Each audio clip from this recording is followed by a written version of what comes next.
ASP পলাশ সাহার মৃত্যুটা খুবই জরুরি ছিল, সত্যি খুবই জরুরি ছিল। ভাবছেন কেন বললাম এই কথা? এই দেশে খুবই নোংরা প্রচলিত একটি কথা আছে, বউ গেলে বউ পাওয়া যাবে কিন্তু মা গেলে মা পাওয়া যাবে না। মা তো একটাই। শুধুমাত্র এই একটা কথার জন্য মায়েদের সকল অপরাধ মাফ হয়ে যায়। আপনার কলিজার টুকরা ছেলেকে যদি আপনি চোখেই হারাবেন তাহলে আর বিয়ে কেন দিলেন চাচি? বিয়ের পর এসব টক্সিক মাগুলো ছেলে আর ছেলের বউয়ের কোনো সুখই সহ্য করতে পারে না, একান্ত সময় কাটানো দেখতে পারে না। কিন্তু এই মাগুলোকে কারা প্রশ্রয় দেয় জানেন? কিছু মাথা ভর্তি গোবরওয়ালা পরিবারের লোকজন। এরা বলবে, কি ব্যাপার, আপনার ছেলে তো আর আপনার খোঁজ নেই না, শুধু বউকে নিয়েই ঘুরে বেড়ায়, নিশ্চিত বউ খারাপ, নয়তো বউয়ের পরিবার খারাপ, এজন্যই ছেলেকে মা ছাড়া করেছে। কেন বাপু, তুমি তো পারতে মাকে বোঝাতে, আর এখনই তো ঘুরবার বয়স তাদের, তারা এখন ঘুরবে না তো কখন ঘুরবে? একটু ছাড় দিন, দেখবেন হাতেই থাকবে। ঘুড়ির সুতো বেশি টাইট দিলে আবার ছিঁড়েও যেতে পারে, কিন্তু এটা কখনোই ছেলের মারা বুঝতে চায় না। আর এসব আশেপাশের লোকজনের কান পড়া শুনে শাশুড়ি তার বৌমাকে নিজের প্রতিদ্বন্দ্বী ভাবা শুরু করে। এতে করে শাশুড়ির কটু কথায় বউও বিষিয়ে ওঠে এবং সে শাশুড়ির সাথে একসাথে থাকতে নারাজ হয়ে যায়। আর বেচারা হাজবেন্ড শেষে হয় বউকে নিয়ে আলাদা থাকে, নয়তো হয় ডিভোর্স।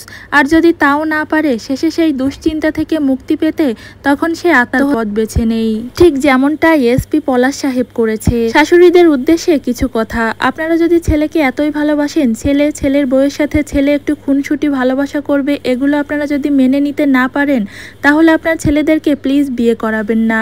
না মানে না। ছবিতে যে দুইজনকে দেখতে পাচ্ছেন, এসপি পলাশ সাহা এবং তার বউ, এরা দুইজন সম্পর্কে আমার মামা এবং মামি হয়, কোনো দুঃসম্পর্কের নয়, একদমই আপন, আমার মায়ের আপন মামাতো ভাই।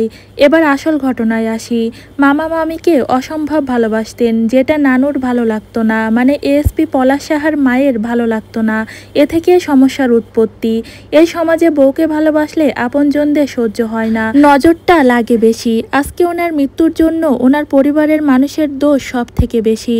2 বছর হয়েছে বিয়ে করেছিল, মানলাম বউ খারাপ, ভালো না, কিন্তু যখন তার মা দেখলো তারে নিয়ে এত অশান্তি, তার মা কি পারতো না অন্য 2 ছেলের কাছে অন্তত 5টা মাস থাকতে?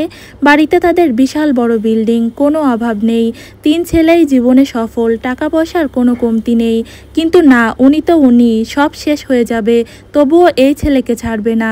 ছেলে সারাদিন পর অফিস থেকে ফিরলে মা ছেলেকে ছাড়ে না। মায়ের ব্যথার গল্প, ছোটবেলার গল্প তো শেষই হয় না। এদিকে তার বউয়ের সাথে ঘরে যাইতে যাইতে রাত্রি 1টা বাজে। তার বউও তো এক্সপেক্ট করে সে স্বামীর সাথে একটু কথা বলবে। যখনই ঘুরতে যাবে কোথাও, সব জায়গায় তার মাকে জোর করে সাথে যাওয়া লাগবে। তার মা তাদের সঙ্গে সব জায়গায় বের হতো, অন্য ছেলেদের কাছে এসবগুলো করে পাত্তা পেত না, এজন্য সে সবসময় ছোট ছেলের কাছে থাকতে চাইত। এমনকি এই শাশুড়ির অন্য ছেলের বউদের সঙ্গেও সম্পর্ক ভালো ছিল না। তবে অন্য 2 ছেলে তাদের মায়ের এসব অন্যায় আবদারের বিরুদ্ধে কথা বললেও পলাশ মামা সত্যি বলতে মা বলতে অন্ধ ছিল।